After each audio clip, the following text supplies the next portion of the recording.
페르시아에서 유다까지 거리는 한 900km 직선거리로 그렇게 됩니다. 근데 길이 항상 빠끔뜨한 거리는 아니니까 돌아서 가고 이렇게 거리를 하다 보면 아마 한 1500km 정도 되지 않을까 이렇게 생각을 합니다. 1500km 되는 거리를 그들은 4개월 동안 가게 됩니다. 근데 첫째 날에 시작을 해서 그들은 처음부터 출발을 한 것이 아니라 아와 강가에서 그들은 집결을 했습니다. 아와 강가에 그들이 집결을 했는데 집결을 해서 사람들을 조사를 해보니까 대부분의 그곳에 모여 있었던 사람들은 두 지파였습니다. 하나는 제사장 지파였고 하나는 다윗의 지파였고 두 지파의 사람들이 대부분이었습니다. 두 지파의 사람들이 대부분이었는데 필요한 사람들이 있었습니다. 그것은 누구냐면 제사장들을 도울 수 있는 사람들, 레위 사람들이 필요한 거였죠. 그래서 레위 사람들이 필요한데 이 레위 사람들이 어디에 살고 있냐? 집중적으로 살고 있냐? 그러고 물어봤더니 가시바 지방에 레위 사람들이 거의 모여서 살고 있다. 아마 우리나라도 옛날 시족 단위로 이렇게 사람들이 모여서 살고 있는 것처럼 그 유다에서 바벨론으로 포로로 잡혀간 사람들이 시족 단위를 형성하고 살았었던 것 같습니다. 그러니까 레위 사람들이 모여있는 가시바 지방으로 족장 이또에게 나아가게 했다. 그래서 사람들을 지혜로운 사람들을 몇 사람 뽑아서 가서 사람들을 데리고 와라. 잘 설득을 해봐라. 예루살렘으로 가자고 이야기를 해라. 이렇게 해서 그 예루살렘으로 가자고 이야기를 해서 레위인들 38명과 그리고 220명의 사람들을 모아가지고 왔다는 거죠. 그래서 마침내 그들은 그곳에서부터 오늘 성경 말씀을 보니까 31절 말씀에 첫째 달 12일에 우리가 아와 강을 떠나 이렇게 12일에야 그들이 아와 강을 떠난 거죠. 그런데 이 12일에 떠나기 전에 그들이 했었던 일들 중에 하나가 뭐냐면 하나님 앞에 금식하며 기도했다는 거죠. 하나님 앞에 금식하며 기도한 일에 대해서 21절부터 나타난 말씀을 보면 아와 강가에서 금식을 선포하고 하나님 앞에서 스스로 겸비하여 우리와 우리 어린아이와 모든 소유를 위하여 평탄한 길을 간구했다. 그랬더니 하나님의 손에 도우심이 은혜를 베풀어 주셔서 뒤에 나타나는 말씀 31절 말씀에 하나님의 손이 우리를 도우사 대적과 길에 매복한 자의 손에서 건지셨다. 이때 당시에 온 사람들이 얼마가 되느냐 이렇게 이야기하면 아마 어린아이들까지 해서 그때 당시에 한 5,000명가량이 되지 않을까 이렇게 생각을 합니다. 왜냐하면 그때 당시에 1775명이 어른들이 예루살렘을 향해서 왔으니까 부녀들이나 어린아이들을 합치면 그 숫자보다는 훨씬 많은 5,000명보다는 많은 사람들이 되지 않을까 이렇게 생각을 하고 있는 거죠. 그런데 이들이 예루살렘으로 가면서 가지고 가고 있었던 물질에 대해서는 26절 말씀에 보면 그들의 손에 달아준 것은 은이 650달란트였다. 그렇게 되어 있습니다. 650달란트면 22톤입니다. 은이. 거기에다가 금이 또 100달란트. 은그릇도 100달란트. 그러니까 그것도 3톤이 넘는 거죠. 합치면 7톤 되는 것을 은 그릇과 금 그릇들을 가지고 그들은 간 거예요. 이렇게 저렇게 따지면 다릭이라고 하는 것도 1000다릭, 1다릭이 얼마냐면 8.4g입니다. 이거 전부 다 따지면 사실 은과 금만 해도 30톤입니다. 그때 당시에 술에 이런 거에다 실어가지고 330, 그것을 실어가지고 이렇게 30톤을 가지고 갔다 생각을 하면, 뭐 그게 그것만 있었겠습니까? 다른 것들도 자기들이 필요한 것들 가지고 가면 대단한 거죠. 5,000명. 그런데 그 당시에는 상황이 어떻습니까? 도적대들이 얼마나 많았습니까?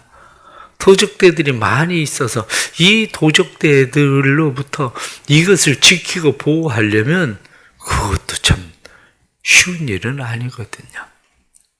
그런데 성경에 나타난 말씀처럼 아닥사스다 왕이 무엇이든지 에스라에게 필요한 것은 다 도와줘라, 이렇게 명령할 정도였으니까 아닥사스다 왕에게 우리를 잘 호위해서 예루살렘까지 갈 수 있게 해 주십시오 라고 이야기를 했더라면 각 지나가는 지경들마다 이들의 길을 열어주고 이들을 도와줘라.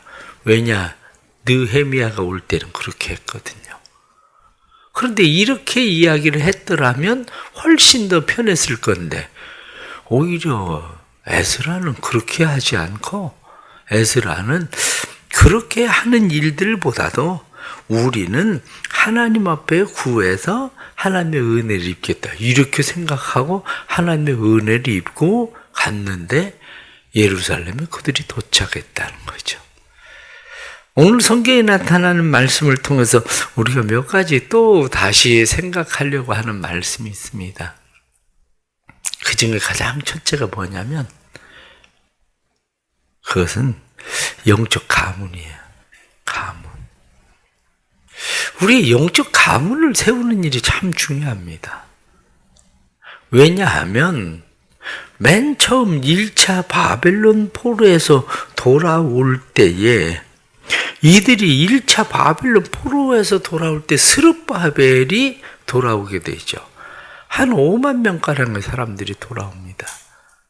그런데 5만 명가량의 사람들이 돌아올 때에 그때도 대부분이 누구였냐면, 오늘도 성경에 나타나는 누구 자손 이렇게 이야기를 하잖아요.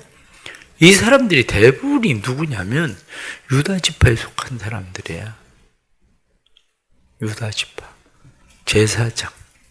오늘 성경도 대부분 이 사람들이 누구냐면 유다 지파, 제사장, 레위 사람.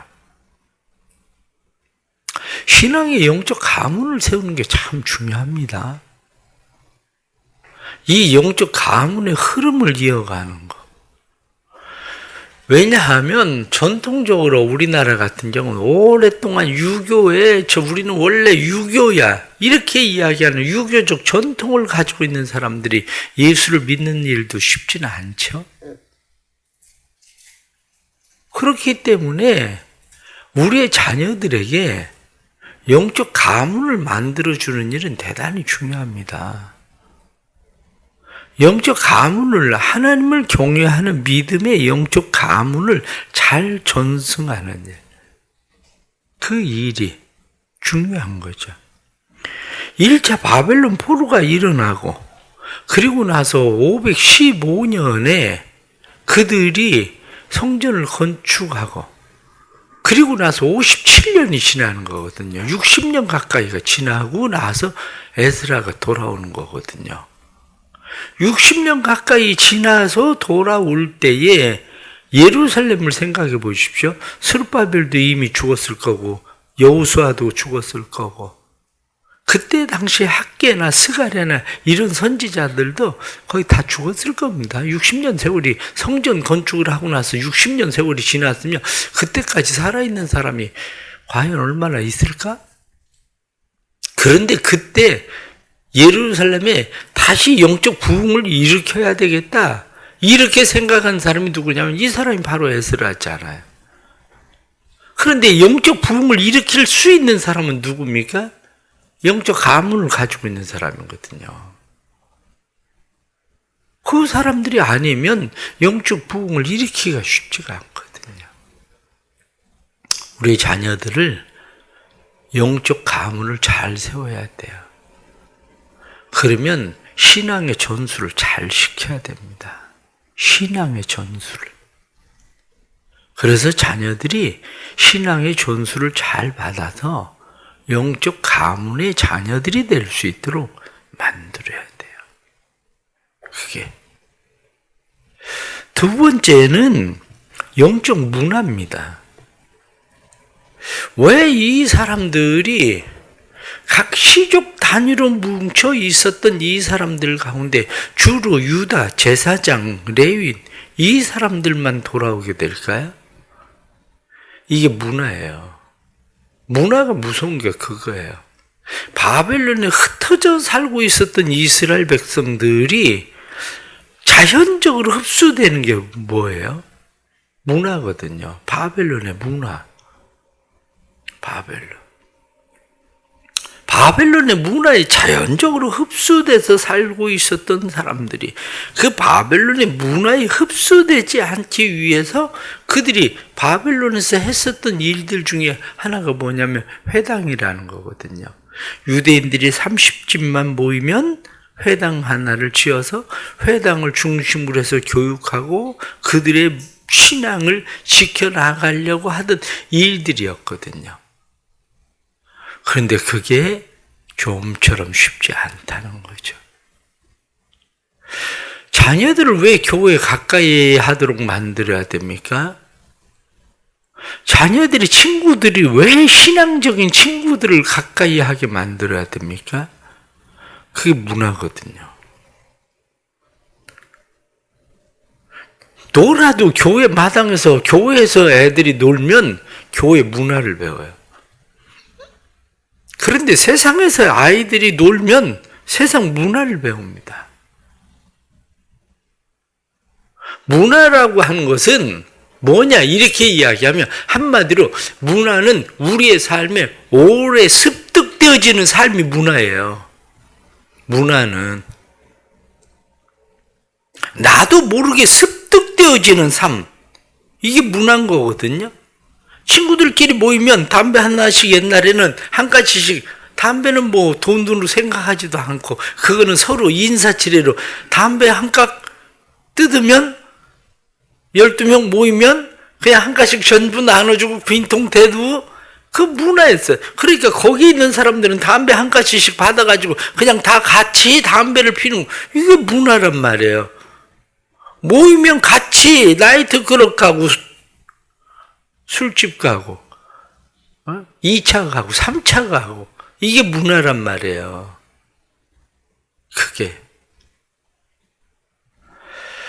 자녀들을 세상 문화에 내버려 두면 그냥 자기도 모르게 그냥 흡수돼요. 그게 가랑비에 옷 젖는다고 문화가 그런 거예요.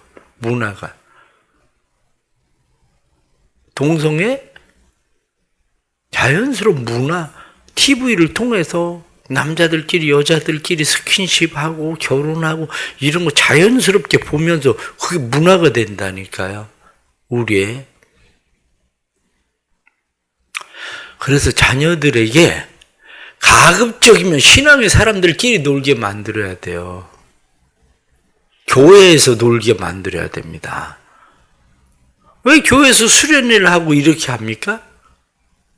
교회에서 수련회를 하고 여름 성경학교를 하고 이런 것들이 아이들로 하여금 매년마다 가지고 있는 문화가 되는 거든.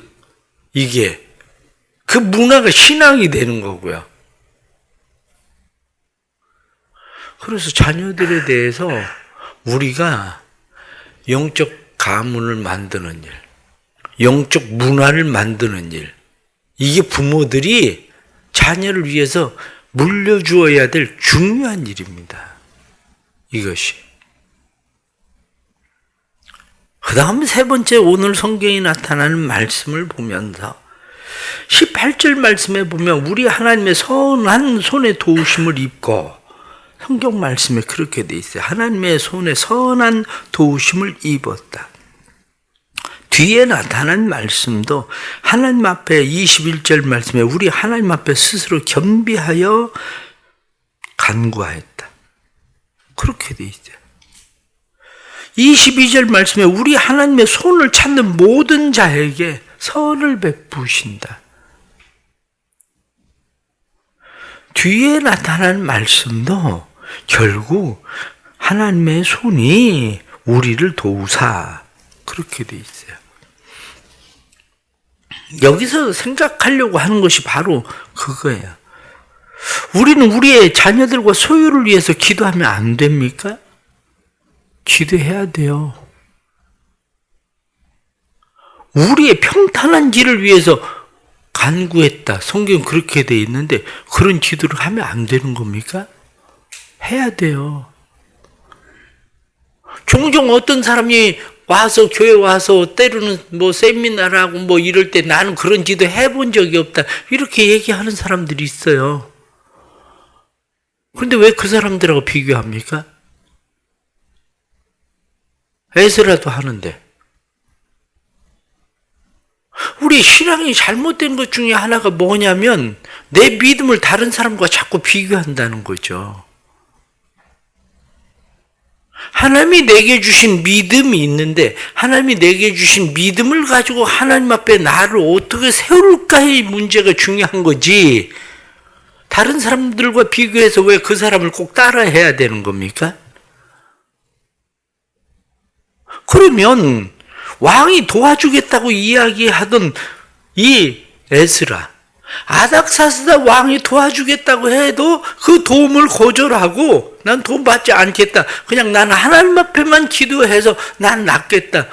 이렇게 한마디로 하나님의 손에 도우심만 받겠다. 그리고 그는 그렇게 해요.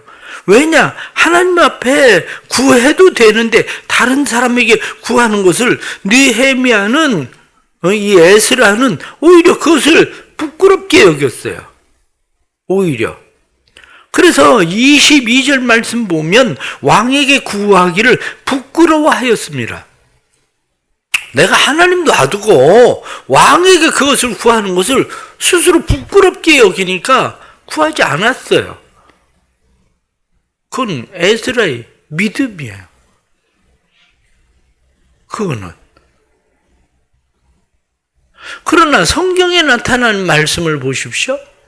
성경에 나타난 말씀을 보면 여호사밧은 전쟁에 나갈 때에 찬양의 군대를 앞장세워서 그냥 나갔어요. 그런데 전쟁은 누가 하신 거냐? 하나님이 하셔서 그냥 다 이기게 하셨어요. 그럼 다윗은 전쟁에 나가면서 왜 그렇게 하지 않았나요? 그런데 다윗에 대해서는 성경이 항상 말씀하기를 하나님이 여호와께서 어디로 가든지 이기게 하시니라. 그러면 다윗도 여호사밧처럼 전쟁을 해야 되는 거 아닌가요? 여기에 우리의 착각이 있단 말이죠. 여기에. 여호수아가 여리고 성을 무너뜨리는 것은 그냥 돌기만 하고 함성을 질러서 무너뜨려요. 그런데 아말렉 사람과는 치열하게 싸웁니다. 하나님이 각 사람에게 주시는 믿음의 분량이 다르다는 사실을 그냥 인정하세요.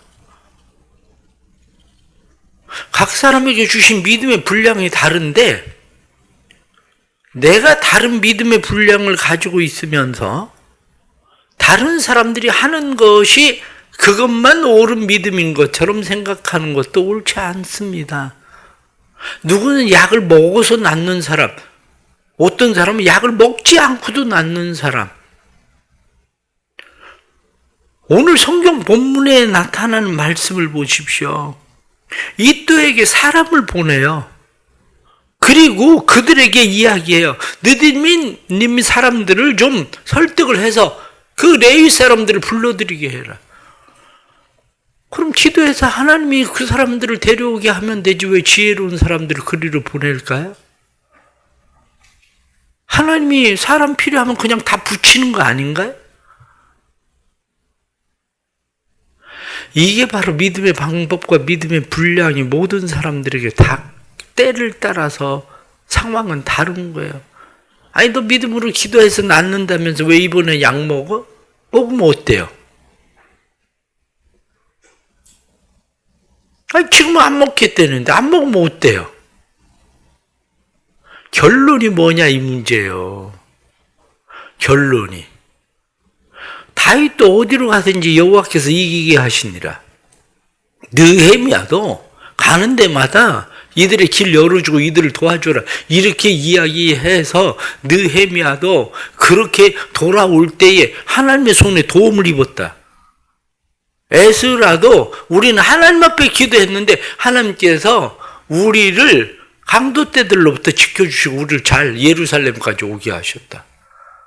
누가 하셨다고 얘기하는 겁니까? 하나님이 하셨다는 거예요. 하나님이. 이게 믿음의 분량이고 믿음의 방법들이에요. 그러니까 너무 다른 사람들하고 비교의식을 가지고 있는 그 믿음 가지고 그냥 뭐 우리 옛말에 뱁새가 황새 쫓아가다 가랭이가 찢어진다고? 그게 좋은 거 아닙니다. 그게 좋은 게 아니라 성경에 나타난 말씀처럼 아니 아이들을 위해서 기도하면 어떻습니까? 재물을 위해서 기도하면 어떻습니까? 평탄한지를 위해서 기도하면 어떻습니까? 하나님이 해주시겠다고 믿고 하나님을 신뢰함으로 기도하는 건데 우리의 신앙이 좀 더 이러한 일에 하나님 앞에서 하나님이 내게 주신 믿음은 뭔가? 그런 믿음의 분량을 어떻게 나는 잘 키워야 되나? 이런 일에 대해서 생각하고 기도하는 게 더 옳은 겁니다. 그게. 그래서 믿음에 대해서도 비교의식을 갖지 말고 자기의 믿음의 분량대로 하나님께서 주신 믿음으로 행하면 그 일 가운데 하나님의 역사하시는 거예요. 그랬을 때 하나님이 하신 일이다. 고백할 수 있는 사람이 믿음 있는 사람이지 열심히 해놓고 내가 열심히 했더니 되더라. 이거 믿음 있는 게 아니죠. 결국 오늘 주시는 말씀들도 생각하면서 오늘 하루도 어떻게 하면 우리의 가정을 영적 가문으로 만들 수 있을까? 우리의 자녀들에게 또 내 신앙생활의 영적 문화를 만들어갈 수 있을까? 뿐만 아니라 믿음의 분량대로 우리의 삶을 하나님 앞에 세워갈 수 있을까를 잘 또 기억하고 살아가는 하루 될 수 있기를 축복합니다. 기도하겠습니다. 하나님 아버지 감사합니다. 우리의 삶에 또 이렇게 은혜 주셔서 하루를 시작합니다. 믿음에 믿음을 주시고 하나님 그 믿음이 자라도록 도와주옵소서.